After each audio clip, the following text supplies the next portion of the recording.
नमस्कार श्रोते हो, रेडिओ जयंतवरच्या पुस्तक अभिवाचनाच्या कार्यक्रमामध्ये ऐकूया ॲडव्होकेट मिलिंद चिंधडे लिखित राष्ट्रीय स्वयंसेवक संघाचा गोतावळा या पुस्तक अभिवाचनाचा भाग 15वा. अभिवाचक जयंत ठोंबरे. आजच्या भागात जगातल्या 7 आश्चर्यांपैकी एक असलेला ताजमहाल हा ताजमहाल नव्हे तर तेजो महाल आहे असा दावा करणारे इतिहासकार पूना ओक, चांगुलपणाचा वटवृक्ष असणारे दादासाहेब वडनगरे आणि सरळ साध्या व्यक्तिमत्वाचे संघ स्वयंसेवक सुरेश जहागीरदार यांच्याविषयी आपण जाणून घेणार आहोत. आता जाणून घेऊया पूना ओक यांच्याविषयी.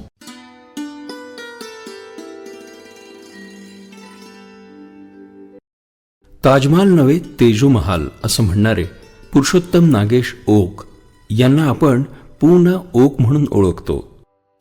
त्यांची एक विद्वान इतिहासकार म्हणून सगळ्यांनाच ओळख आहे.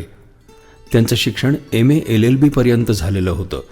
मराठी, हिंदी आणि इंग्रजी या 3ही भाषा त्यांना अवगत होत्या. आझाद हिंद रेडिओसाठी त्यांनी काम केलं. ताजमहाल हे तेजो महालय नावाचं शिवमंदिर होतं असा दावा करणारे हे सुप्रसिद्ध इतिहासकार होते. 2 मार्च 1917 त्यांचा इंदोर इथे जन्म झाला. ते फर्ग्युसन कॉलेजमधनं MA झाले. तिथे त्यांनी काही दिवस इंग्रजी हा विषय देखील शिकवला. फलज्योतिषशास्त्राची तोंडोळख आणि सर्व राशींच्या व्यक्तींचे भाग्ययोग आणि संपत्ती योग अशी 2 ज्योतिषविषयक पुस्तकं त्यांनी लिहिली. याशिवाय इतिहास विषयातील अनेक पुस्तकं त्यांनी लिहिलेली आहेत. इतिहासाचे पुनर्लेखन करायला पाहिजे याकरता त्यांनी इन्स्टिट्यूट फॉर रायटिंग हिस्ट्री ही संस्था स्थापन केली. तत्वासाठी लढणारे म्हणून त्यांचा सर्वांनाच परिचय आहे आणि होता. त्यांनी ब्रिटिश सैन्यात प्रवेश घेतला होता. त्यांना दुसऱ्या महायुद्धात सिंगापूर इथं पोस्टिंग मिळालं. तिथे जपानचे ते युद्धकैदी झाले आणि त्यांची आझाद हिंद सेनेत भरती केली गेली. त्यामधून त्यांनी आझाद हिंद रेडिओचं काम केलं. हिंदुस्तान टाइम्स, स्टेट्समन या संस्थांमध्ये देखील त्यांनी बातमीदार म्हणून काम केलं. माहिती आणि नभोवाणी मंत्रालयाचे अधिकारी म्हणून त्यांनी नोकरी केली. अमेरिकन दूतावासात काम केलं. भारतीय इतिहास पुनर्लेखन संस्थेची 1964 त्यांनी स्थापना केली. पृथ्वीवरचं जीवन कंठण्यासाठी अनेक विषयांचे मूलभूत सामान्य ज्ञान व्यक्तीस आवश्यक असतं. उदाहरणार्थ लिहिता वाचता येणं, बेरीज वजाबाकी, गुणाकार भागाकार करता येणं, कुणाला खरचटलं, लागलं, पोळलं अथवा ताप, पडसं, खोकला असं काही झालं तर त्यावर शक्यतो घरच्या घरी उपाय करता येणं इत्यादी. त्याचप्रमाणे फलज्योतिषाचा थोडाफार परिचय असणं उपयुक्त ठरतं. कारण अनेकांना नोकरी आणि कामधंद्यानिमित्त चिंता असते. कन्याचा व बहिणीचा विवाह केव्हा होईल याचा घोर लागलेला असतो.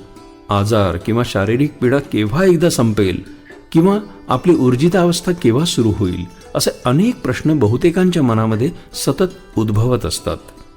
त्या सर्वांची उत्तरं फलज्योतिषशास्त्रातनं मिळू शकतात. म्हणून प्रत्येक व्यक्तीस फलज्योतिषशास्त्राचे मूलभूत ज्ञान असणं फार उपयुक्त ठरतं. जन्मकुंडलीवरून त्या व्यक्तीच्या जीवनाची रूपरेषा आपल्याला अनुभवता येते. तसंच विशिष्ट प्रसंगी जीवन अनुकूल व प्रतिकूल कसं वळण घेणार आहे हे पण सांगता येतं असा त्यांचा दावा होता. त्यांच्या म्हणण्याप्रमाणे यात व्यक्तीच्या जीवनाचा आणि जन्मकुंडलीतील ग्रहयोगांची मेळ घालावा. ज्योतिष मंडळातील चर्चा आणि व्याख्यानमालांना उपस्थित राहून फलज्योतिषशास्त्राचा स्वतःचा व्यासंग अभ्यासक वाढवू शकतात असं ते म्हणत. आणि त्यांनी त्यांच्या पुस्तकात तसं प्रतिपादनही केलं आहे. फलज्योतिषशास्त्राची तोंडओळख हे एक पुस्तक फारच आगळं वेगळं पुस्तक आहे. या पुस्तकात त्यांनी मला भेटलेले 2 ज्योतिषी, फलज्योतिषाचे स्वरूप आणि महत्त्व आणि इतर पारंपरिक गोष्टींच्या बरोबर फलज्योतिषाचा अन्य शास्त्रांना उपयोग, वेदातून फलज्योतिषाचा उल्लेख, फलज्योतिष आणि इतिहास इत्यादी विषयांवर देखील प्रकाश टाकलेला आहे. आपण पूना ओक यांना इतिहासकार म्हणून ओळखतो, तसे मला पण ते इतिहासकार म्हणून परिचित होते. पण योगायोगानं त्यांचं हे पुस्तक माझ्या हातात आलं आणि ते एक उत्तम ज्योतिषी होते हे मला समजलं. असे इतिहासकार, फलज्योतिषशास्त्राची तोंडओळख करून देणाऱ्या महान व्यक्तीचे पुणे इथं 4 डिसेंबर 2007 रोजी निधन झाले. आता आपण ऐकणार आहोत चांगुलपणाचा वटवृक्ष असणारे दादासाहेब वडनगरे यांच्याविषयी.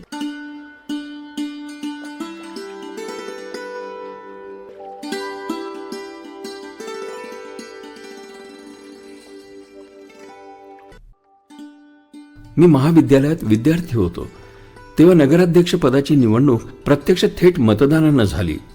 भारतीय जनसंघाचे नगराध्यक्ष पदासाठी भिक्षण वेडू तथा दादा वडनगरे यांना उभं केलं. भारतीय जनसंघ सोडून अन्य इतर पक्ष आणि संघटनांनी नगराध्यक्ष पदासाठी त्यावेळेचे सुप्रसिद्ध डॉक्टर वसंतराव गोप्ते यांना उभं केलं होतं. पराभव निश्चित होणार हे माहीत असून सुद्धा दादांनी पक्षाच्या आदेशामुळे पक्ष वाढवण्याकरता निवडणूक लढवली. त्यावेळी कार्यकर्त्यांनी आणि दादांनी तडफेनं प्रचार केला, परंतु पराभव अटळ होता आणि तो झाला. जीव तोडून जनसंघाचे आणि दादांचे काम करणारे कार्यकर्ते नाराज झाले. ती नाराजी दूर करण्याकरता दुसऱ्या दिवसापासून कार्यकर्त्यांच्या घरोघरी दादा गेले आणि कार्यकर्त्यांची नाराजी दूर केली. पक्षाच्या वाढीसाठी निष्ठेनं काम करणारी ही पिढी होती. दादांचा जन्म 27 ऑक्टोबर 1922चा धुळ्यातला. त्यांचं शालेय शिक्षण धुळ्याच्या गरुड हायस्कूलमध्ये झालं, तर महाविद्यालयाच्या शिक्षणाकरता दादा नाशिकला आले. नाशिकच्या HPT महाविद्यालयातनं त्यांनी इंग्रजी विषय घेऊन BA पदवी घेतली. पुढे कायद्याच्या शिक्षणाचं 1 वर्ष केलं, पण नंतर कौटुंबिक जबाबदारीमुळे आणि चरितार्थाचं साधन म्हणून अशोक स्तंभावर दुचाकी वाहन दुरुस्तीचं छोटं गॅरेज सुरू केलं. त्यानंतर राजदूत मोटरसायकलची एजन्सी, पुढे ट्रॅक्टरची एजन्सीही त्यांच्याकडे आली. काम करण्यात निपुण आणि मनमिळावू स्वभाव, त्यामुळे व्यवसाय तेजीत आला. दादा पहिले संघाचे स्वयंसेवक होते.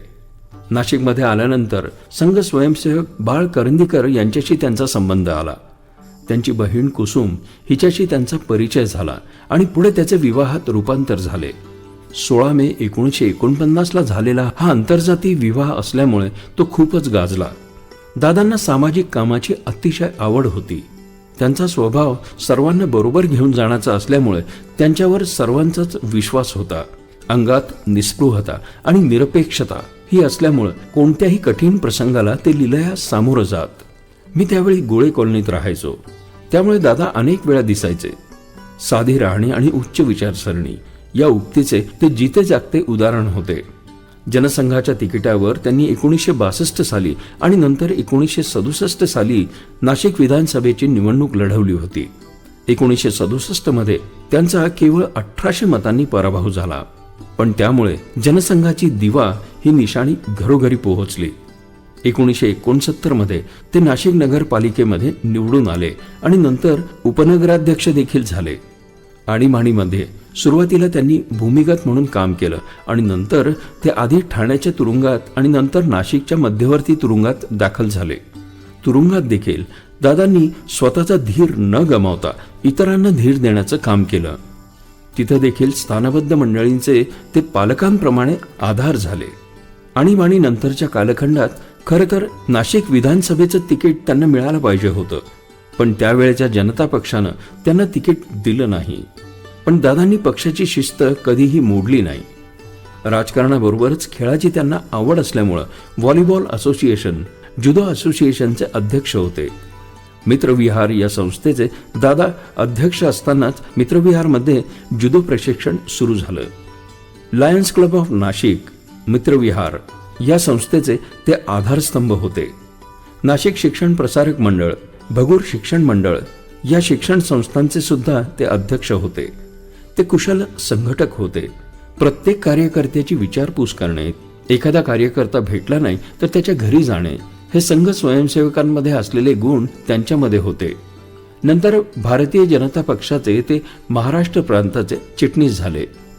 27 नोव्हेंबर 1983ला दादांची 61 झाली.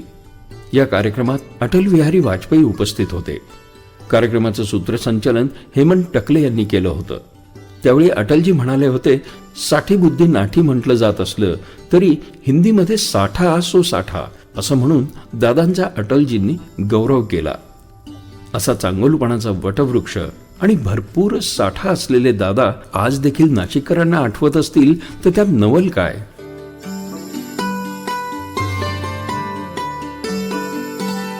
आता जाणून घेऊया सरळ साध्या व्यक्तिमत्वाचे संघ स्वयंसेवक सुरेश जहागीरदार यांना.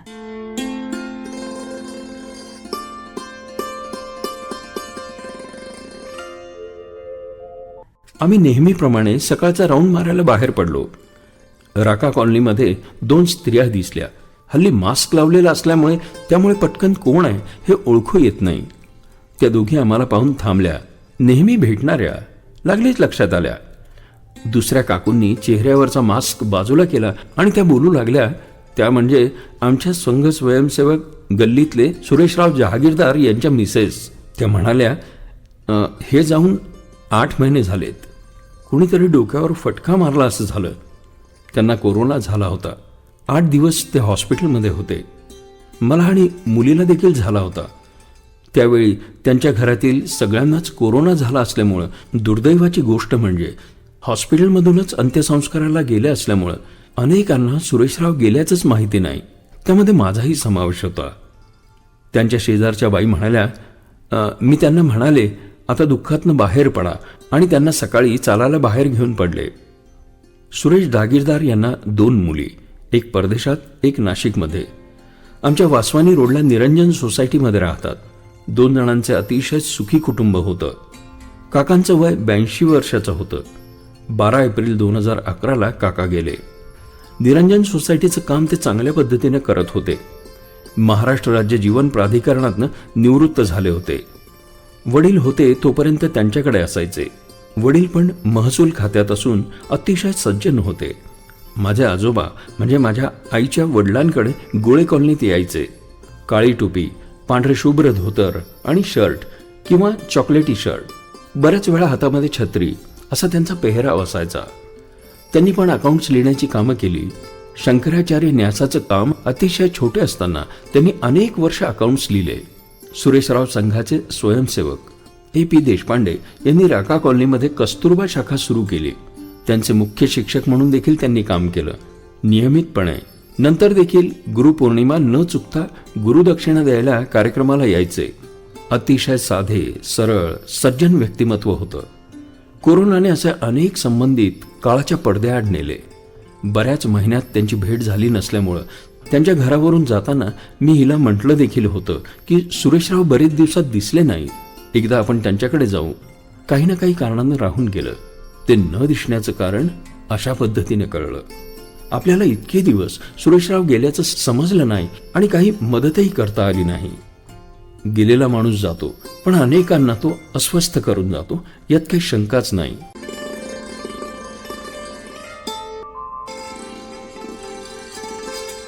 श्रोतेहो, आत्ताच आपण ॲडव्होकेट मिलिंद चिंधडे लिखित राष्ट्रीय स्वयंसेवक संघाचा गोतावळा या पुस्तक अभिवाचनाचा भाग 15 आपण ऐकलात. अभिवाचक होते जयंत ठोंबरे. निर्मिती रेडिओ जयंत.